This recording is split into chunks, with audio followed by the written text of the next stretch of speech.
राम राम सा सभी दोस्तों को राम राम है। तो संत महात्मा और कबीरों के की बातों बताइए।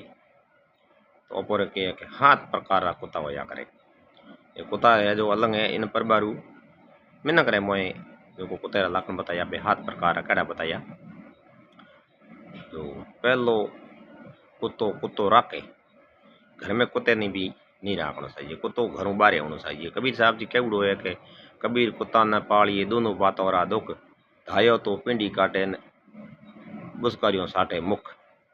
तो कुत्ते ने माथे हाथ फेरो करो तो वो मुंड साटी अने अगर जे दाऊड़ हो तो वो पिंडी काटी। तो कबीर साहब रे ना देवे कुत्तो नहीं रखना चाहिए। घर में कुत्तो नहीं रख कुत्ते ने रोटी देनी घर में कुत्ते ने रोटी बनाई दो घरों कुत्तो बाहर होना चाहिए। पहलो कुत्तो कुत्तो राखे दूजो कुत्तो कुत्तो ताके जे कुत्तो बढ़ देगी तो कोई कई भाटो ले आई के बिठा के कुत्तो बाड़ो ठोको तो कुत्तो बाड़ो थारे बाप रो कोई लियो को नहीं पर कुत्ते ने ठोकनो भी गुनाह है। पहलो कुत्तो कुत्तो राखे दूजो कुत्तो कुत्तो ताके तीजो कुत्तो गली में गावे।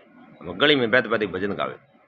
भजन भजन की टेम होया करे जगह मत होया करे और गली में नहीं गाना चाहिए। वही महात्मा का कुत्ते समान है। तीजो कुत्तो गली में गावे सोतो कुत्तो पिणगढ़ पर जावे। पिणगढ़ पर जा पर कहता घड़ों साण हो तो थारे बाप रो लियो कि थारो कोई ठेको लीवड़ो कौन घड़ों साणे रो आपे उस तरह गाता रही पण बोई मिनकरी एडी आदत होया करे। सोतो कुत्तो पिणगढ़ पर जावे पोंसवो कुत्तो बेन घर भाई तो भाई बेन रे घिर घणो रहे बोई कुत्ते जड़ो या करे। सटो कुत्तो सासू घर जमाई तो जमाई कई दिन कारी के फलाण जी पल कौन पस कह कौन है फलाण की घर वालो है अटी बैठो है। हाथ में कुतेरो पस कहणो वार ने को फरियाद सोसरो फिरे जमाई रे लार हमें पौनो बाप रो 2 मिनट में बैठ रहे होर कही दो जमे से 500 नोट दिया जमे से 200 नोट दिया नहीं दे तो ही कही थार पर हो रुपया मंगे दे कौन बोई कुतेर समान है हाथ प्रकार का कुत्ता है। तो एड़ो अपोरे नहीं होना सही है। वो वीडियो आपने कड़ो लागो लाइक शेयर कमेंट करिया।